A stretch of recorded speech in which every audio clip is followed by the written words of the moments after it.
60 سال بعد واقعہ حادثہ پیش آیا، اس پر میں تفصیلی گفتگو نہیں کر سکتا، وہ شاہ صاحب تشریف لائیں گے انشاءاللہ، وہ اس پر سیاح حاصل تبصرہ فرمائیں گے۔ تمام شیعہ سنی مورخین، تمام شیعہ سنی مورخین اس بات پر متفق ہیں کہ محرم کی 10ویں کو یہ جو کچھ آج ہو رہا ہے یہ واقعہ کربلا کے پورے 300 سال بعد شروع ہوا۔ ایک تو خود واقعہ کربلا رسول اللہ صلی اللہ علیہ وسلم سے 60 برس بعد یا 58 برس بعد تقریباً واقعہ خود رسول اللہ کے بعد ہو رہا، پھر اس واقعے کے ٹھیک 300 سال بعد ایک ایرانی نسل شیعہ معز الدولہ دہلوی بویہ خاندان کا اپنی چالاکی، عیاری، مکاری، تقیہ، اس کی بنیاد پر وہ مسلمانوں کی حکومت میں گھسا، وزیر بنا۔ اس نے بغداد کے اندر سب سے پہلے جلال الدین سیوطی رحمۃ اللہ علیہ اور غالباً البدایہ والنہایہ والے بزرگوں نے 351 ہجری لکھا ہے، باقی تمام بزرگوں نے 352 ہجری میں معز الدولہ دہلوی رافضی شیعہ نے، ایرانی تھا، اس نے سب سے پہلے 10ویں محرم کو حکم جاری کیا کہ بازار بند کر دیے جائیں، نان بائی پکانا بند کر دیں۔ حکمن کہا کہ عورتیں اپنے سروں کو کھول کر، بالوں کو بکھرا کر، سیاہ لباس پہن کر، سروں میں خاک ڈالتی ہوئی، منہ پر تھپڑ مارتی ہوئی، اپنے کپڑے چاک کرتی ہوئی بازار میں نکلے۔ یہ حکمن اس نے کرایا۔ نمبر 2، سب سے پہلے قبہ گنبد نما ایک گنبد بنوا کر شہر کے چوک میں رکھوایا، اس پر ٹاٹ ڈالے،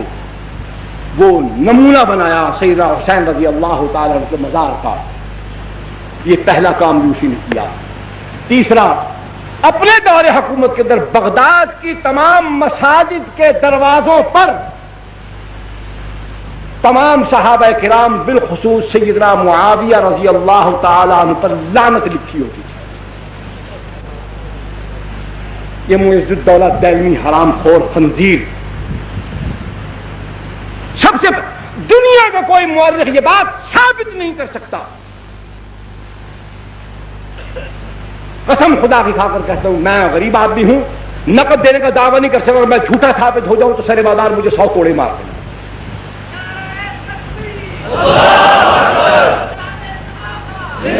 سیدنا حسین رضی اللہ تعالی عنہ کی شہادت کے ٹھیک 300 سال بعد معز الدولہ دہلوی، نام یاد رکھیے،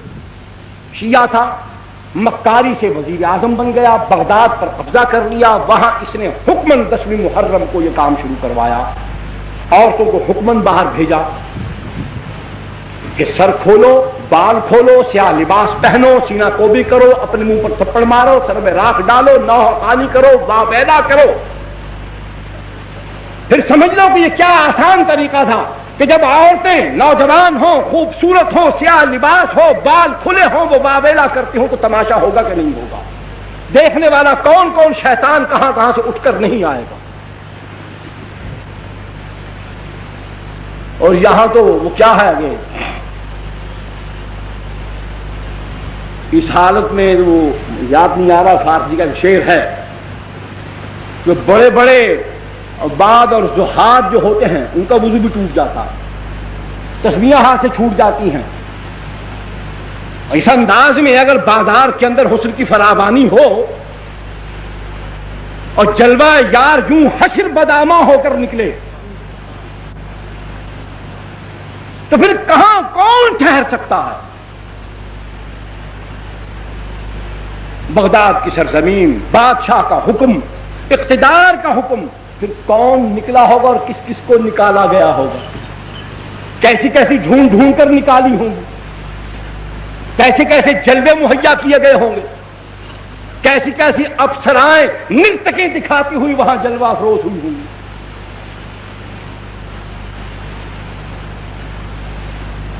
دوسرا، ایران کے اندر قاچاریوں کی حکومت، ناصر الدین شاہ قاچار، اس نے اپنے دور حکومت کے اندر باوجود اس کے سنیے، باوجود اس کے کہ وہ قاجاری رافضی تھے، شیعہ تھے، نسل در نسل سارے قاجار شیعہ حکمران آئے، صفوی خاندان، انہوں نے بڑے ظلم کیے ایران کے اندر۔ حالانکہ یہ مسلمانوں کی مفتوحہ سرزمین ہے، سیدنا عمر بن الخطاب رضی اللہ تعالیٰ عنہ کے زمانے سے لے کر حضرت معاویہ بن ابی سفیان سب کہیے رضی اللہ تعالیٰ عنہ تک یہ ایران کی سرزمین بار بار سر اٹھاتی رہی، اور اس کو اللہ کے پاک پیغمبر کے تربیت یافتہ دنیا کے سب سے اعلیٰ اور مہذب انسانوں نے اس کو جس طریقے سے اس کو رام کرنا چاہیے تھا، تہذیب سکھانی چاہیے تھی، اس کو سمجھایا، سکھایا، لتاڑا پتاڑا چٹھاڑا پتا کیا، دین سمجھایا، لیکن پھر وہاں رافضیت کیوں پھیل گئی؟ بالکل انہوں نے وہی عمل کیا جو عمل آج، میری طرف توجہ فرمائی، جو عمل آج پاکستان میں جاری ہے۔ انہوں نے وہاں سنی مسلمان عوام کو کچھ نہیں کہا، صفوی خاندان کے بادشاہوں نے 20,000 سے زائد علماء کو قتل کر دیا، صرف علماء کو قتل کیا۔ تو علماء کے قتل ہو جانے کے بعد نہ دین بتانے والا کوئی ہوگا، نہ سمجھانے والا کوئی ہوگا، تو پھر جو ہم کہیں گے وہ خود بخود لوگ قبول کرتے چلے جائیں۔ بیداری تو علماء پیدا کرتے ہیں، علم ان کے پاس ہوتا ہے، سمجھاتے وہ ہیں، پڑھاتے وہ ہیں، عقائد کی اصلاح ہو، اعمال کی اصلاح ہو، اخلاق کی اصلاح ہو، سیاسیات کا معاملہ ہو، اجتماعیات کا معاملہ ہو، جب بتانے والوں کو، سمجھانے والوں کو، سکھانے والوں کو، رہبری کرنے والوں کو، قیادت کرنے والوں کو، سیادت کرنے والوں کو، ان سب کو مٹا دیا گیا۔ جس طریقے سے پاکستان کے اندر احسان اللہ فاروقی کو شہید کر دیا گیا، علامہ احسان اللہ ظہیر کو شہید کر دیا گیا، فیض عالم صدیقی کو بھی قتل کر دیا گیا، مولانا سید منظور الحسن شاہ صاحب ہمدانی رحمۃ اللہ علیہ، خیر بٹانی والے، ان کو شہید کر دیا گیا، مولانا حق نواز شہید رحمۃ اللہ علیہ کو شہید کر دیا گیا، اظہار القاسمی کو شہید کر دیا گیا، عبدالصمد آزاد نئیے والے کو شہید کر دیا گیا، مولوی محمد یوسف فیصل آبادی کو شہید کر دیا گیا۔ کتنے علماء شہید ہو چکے ہیں؟ سنی مسلمان نوجوان کام کرنے والے کارکن کے علاوہ 100 سے زائد وہ ہیں، خفیہ طریقے سے جن کو مارا گیا ہے وہ الگ ہے۔ جب اسی طریقے سے اہل سنت والجماعت کا طرز عمل یہی ہوگا جو آج ہمارا ہے، تو بالکل وہی صفوی خاندان والا عمل پاکستان میں شروع ہو چکا ہے۔ یہ بھی اس بات کی نشاندہی کرتا ہے کہ سنی سن ہو چکا ہے، اس کے اندر غیرت دینی مر چکی ہے، اس پر پھٹکار پڑ گئی ہے کہ صحابہ کے پر لعنت بھیجنے والے مردود ملعون لوگوں کے ساتھ تعلقات کی وجہ سے خدا نے اس کا ایمان سلب کر دیا، اس سے غیرت دینی چھین لی۔ قاجاری خاندان، صفوی خاندان نے ایران کے اندر اسی طرز عمل کے ساتھ رافضیت کو پھیلایا، حکمن وہاں جلوس نکلوائے، پھر اس کے بعد ہندوستان کی سرزمین پر زور و شور کیوں پیدا ہوا؟ کیا ہے؟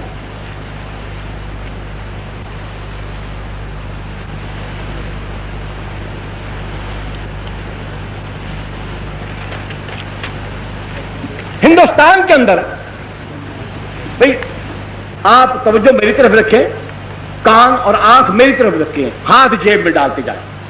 اس پر میں کوئی اعتراض نہیں کرتا۔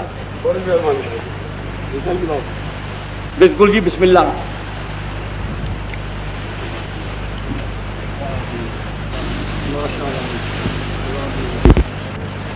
توجہ میری طرف رکھیں،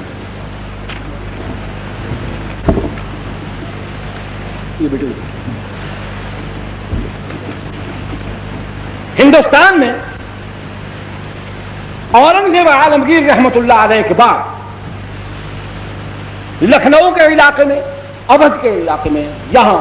ایک گورنر تھا، نمائندہ تھا مغلیہ سلطنت کا۔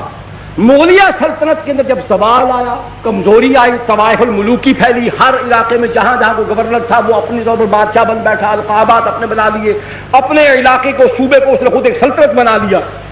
یہ دور تھا، حکومت کمزور ہو گئی، تو وہاں پر